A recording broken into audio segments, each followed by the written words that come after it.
What's going on, guys? It's your girl Danny Gold. If it's your first time watching, make sure you subscribe at the bottom right screen for me. I greatly appreciate it. Also, if it's not your first time watching, what's up? Hey y'all, welcome back, welcome back. So I know I'm a little delayed with posting the video, but it was a holiday weekend. I went out of town and I really want to watch the Bobby Brown story and talk about it with y'all. So I'll definitely be talking about that. Also, this week's episode of Power, of course, spoiler alert if you haven't seen it, Tommy kills his dad Teresi. I seen it coming. Didn't I see it coming? I seen it, y'all. I seen it coming. Remember I was talking about that last week? Yeah. I already knew that was coming. Also, the guy from the Cosby Show, Geoffrey Owens, he was caught bagging groceries at Trader Joe's, but it turned out to be a blessing in disguise. So I'll be talking about all of that. So let's dive on in and let's talk about it. So, the Bobby Brown story. I must say, Woody McClain, I believe that's how you pronounce his last name, did a great, an excellent, a superb job of playing Bobby Brown. Of course he did really good with playing him in the New Edition movie, but I'm really glad that they kept him to actually play Bobby in the actual overall Bobby story. So, about this Bobby story. This man went through a lot, from seeing one of his friends get stabbed and dying in front of him to him getting shot at a party. Like, he just kind of just was going through some stuff. Also, him messing around with Janet Jackson while she was engaged or already married or something, and pretty much saying that her dad didn't want her dating black men. So I wonder how things would be different if her parents just didn't care who she dated. Would they still be together? Like, would he had even met Whitney and all of that? Also, with him meeting Whitney, and you know, it was all love at first sight, and then on their wedding day found out that she sniffed coke. Like, what's up with that? And I know from what I heard, because that's not really my era, like I'm a 90s baby, but I wonder, well, I know for a fact that it was a thing where people thought that Bobby got Whitney on drugs, but really it was the other way around. And I know some people probably still don't believe the story, and people still kind of believe in what Whitney said or what her family said, but I mean, hey, you can't tell people how to tell their story, so, you know. But before he met Whitney, he was just really out here. Like, they showed him smashing all kinds of girls. He had, 2 kids before he met her, and then at the same time that she got pregnant, he got his second baby mama pregnant too. Like, he was straight out here. But besides all of that, him and Whitney, they just looked like they was in love, blah blah blah, XYZ, until they got on the drugs. Lord, like, poor little Bobby Christina, like, she had to pretty much grow with her parents being drug addicts, and clearly that kind of affected her because she got on pills or, you know, did whatever and kind of spiraled down that road too. But I just feel sorry for Bobby, honestly. Like, he has a lot of strength, like a lot of strength, from dealing with his mom passing away. Then within a year his dad passed away, and then like 2-3 months later Whitney passed away, and then like 3 years later his daughter passed away. Like, he was dealing with death back to back to back to back. And so it's no surprise that people probably look at him like he crazy and all of that, because he's dealt with a lot. Like, within the past 5-6 years, like 6-7 years or something, he's been through a lot. But before he was dealing with the death and him being with Whitney, like, they used to get messed up. Like, you know, when they showed the scene, if you haven't seen it, I should have said this before, but disclaimer, if you haven't seen it, I'm just spoiling it all for you. Or if you've read this book, then never mind. But, you know, when they were showing the scene that they was both getting high, he was getting high in the kitchen, and he was supposed to be she was waiting on him to bring it up or whatever, and he just fell out and had a stroke, and she was already high, and she dancing around him and saying, oh, I'm gonna start without you, you still breathing, oh, you having a stroke. Like, it was funny to watch her act like that, but it was also sad seeing that they were so messed up. Like, let no one else have been home. Like, that man could have died because they was doing so much drugs, and she just looking right past them. And the lady who played Whitney Houston, what's her name, Gabrielle Dennis, Now, she may not look like her, but she, from the wigs to the mannerisms to the voice, she had her down pat, and I commend her. I remember her being on The Game and her being Darwin's baby mama. Yeah, I remember her from being on there. And then, who was this lady Robin? Whitney's friend.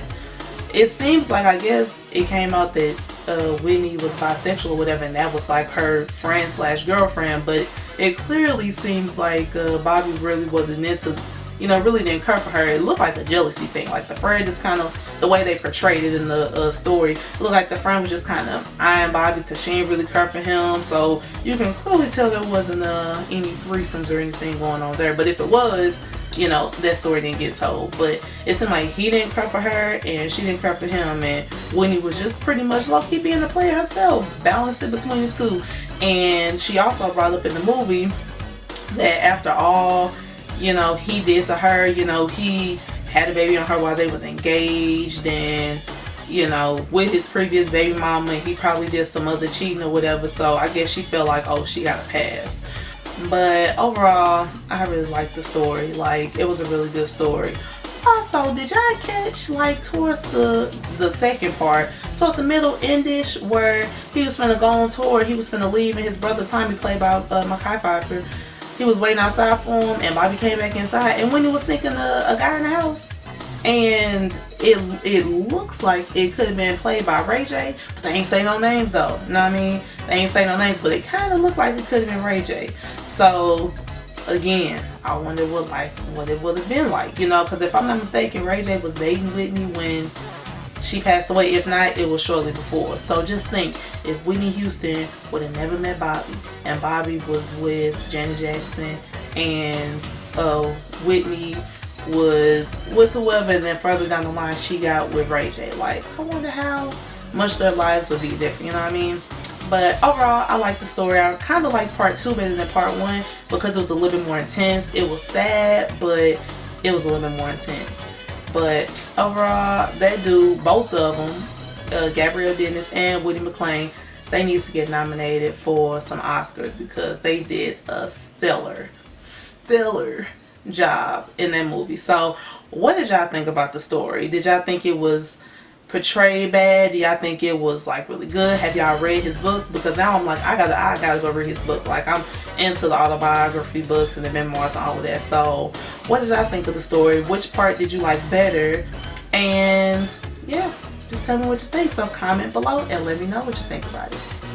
So next up is this week's episode of Power. It's only one more episode left, and then it's gonna be done. It's gonna be the season finale, and then until next year. So these little episodes, like I said last week was good, but this week I was waiting on it, because like I said, I seen it coming. Tommy was gonna find out. Tommy was gonna find out about Teresi being a snake, and he found out because somebody told Angela, what was it, the guys at her office, they were telling her about some guy that they pretty much had that was, giving them some inside information. She found the picture, she showed the picture to Ghost. Ghost recognized Teresi, told one of their plugs, or told one of the people they in business with or whatever, in the drug game or whatever, and then that guy told Tommy, and then Tommy pretty much like just called him out on it and ended up killing his own daddy. And y'all already know Tommy ruthless, so I'm not surprised that he did it.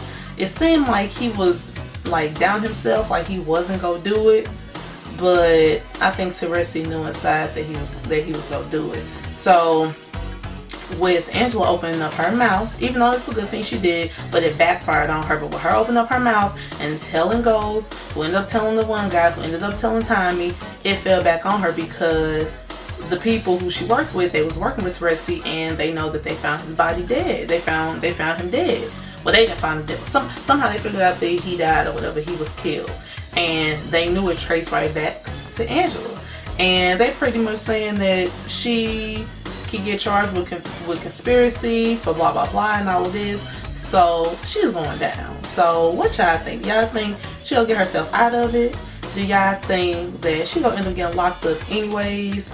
Or do you think Ghost gonna end up helping her out? Like, how do y'all think this gonna play out? Because at this point, I don't know. I seen some other spoilers. I ain't gonna tell y'all, but I don't know how these people know.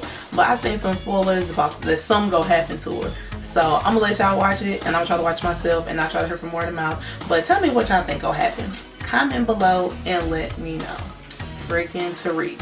Can't mess this boy head up. Like, he really wanna be a drug dealer so bad. Like, he didn't live a totally different lifestyle. But I think that since he kind of grew up sheltered, his mind, he's like really curious on like how everything going. Like, his parents used to be, you know, used to be in the streets, and he never knew because, you know, again, he was sheltered. He's always lived in a nice environment, and now he just being a little curious George, trying to get in the drug game. I don't know what trend. I think the money aspect is probably what's getting him, or just the thrill of it. You know what I mean? But what y'all think? What y'all think? What y'all think Tariq go do? Y'all think he go try to stay in the drug game, like try to really be a drug dealer? Do you think that Ghost is pretty much go find out and go be like, nah, bro, cut this shit short? Because he already knows that he want to be in it, but y'all think he really go cut it short? Do you think that they just feel like, him and Tasha feel like that Tariq is just out of control? Do y'all think they need to just beat his ass because he just talking back, he cussing, he's just out of control? Like, what y'all think will happen with him? So comment below and let me know. Lastly, the guy from the Cosby Show. So y'all remember Bill Cosby's daughter, Sandra Huxtable? She dated and I believe married a guy named Elvin. I can't remember his last name. Well, this guy Elvin was caught, somebody caught him at Trader Joe's bagging groceries and took a picture of him, pretty much just showing like, hey, you know, this is what the guy from the Cosby Show was doing. So of course he eventually, when the photos came out, because it was just all across, you know, social media networks, and it was all on, you know, across all kinds of media platforms, an interview came out with him saying that he had to quit because so many people noticed him and it was just, you know, becoming too much. And I guess it kind of looked like an embarrassment for him because he was on this really big show, and all of a sudden he has a job at Trader Joe's bagging groceries, you know what I mean? So it kind of looked like an embarrassment on his end, but it turned out to be a blessing in disguise because after the photo came out, you know, he got a couple interviews, and even Tyler Perry reached out to him and offered him a job on his TV show, The Have and the Have-Nots. So y'all already know that's like one of Tyler Perry's big shows, and he offered dude Geoffrey Owens a job on there. So it was turned out to be a blessing in disguise. But that just shows you can't knock people's hustle. You know what I mean? Like, yeah, he was working here, but he had a job to do. Like, he didn't have a choice. You know, he was probably getting, I don't know what the checks are, residual royalties, whatever kind of checks from the Cosby Show. But y'all remember when Bill Cosby had them allegations against him, the Cosby Show was canceled across all platforms, and that probably cut his checks. And he probably either A, wasn't working, or, you know, that was bringing in a good portion of his money. Well, when the Cosby Show was canceled across all networks, that probably messed up his money, and he had to do, and he got a job or whatever he had to get a job, you know, had to bring in money. But in the interview, he said that he just wanted something with like flexible hours, you know, just something flexible. So that's one reason why he got in. He probably just got what he can get, you know what I mean? So that just shows you can't knock people hustle, because look, when you do, it ends up backfiring on you, because look what happened to this man. He went from bagging these groceries to getting a job with Tyler Perry. So that's big, and I'm like so happy that black people just sticks together and they help each other out. Like Tyler Perry, he probably would put anybody in a film that he knows is either struggling or whatever. Like, he's like one of the guys who will help you out no matter what. So what do y'all think about, you know, the story about, you know, the girl taking a picture of him and Tyler Perry offering him a job? Like, what do y'all think about all of that? I think that it's so beautiful. Like, it's really touching. But y'all let me know what you think. Comment below and let me know. Well, that's all the entertainment talk I got for y'all today. Make sure you subscribe to my channel if you aren't already. Like, comment, share, do all of that. Also, follow me on my social media pages at DaniGo_Bree. Also, if you want to know where I got this lovely Wakanda necklace from, it is from Net's Closet. It should be popping up on the screen here somewhere. And I'll also leave the information down in the description box. And until next week, toodles.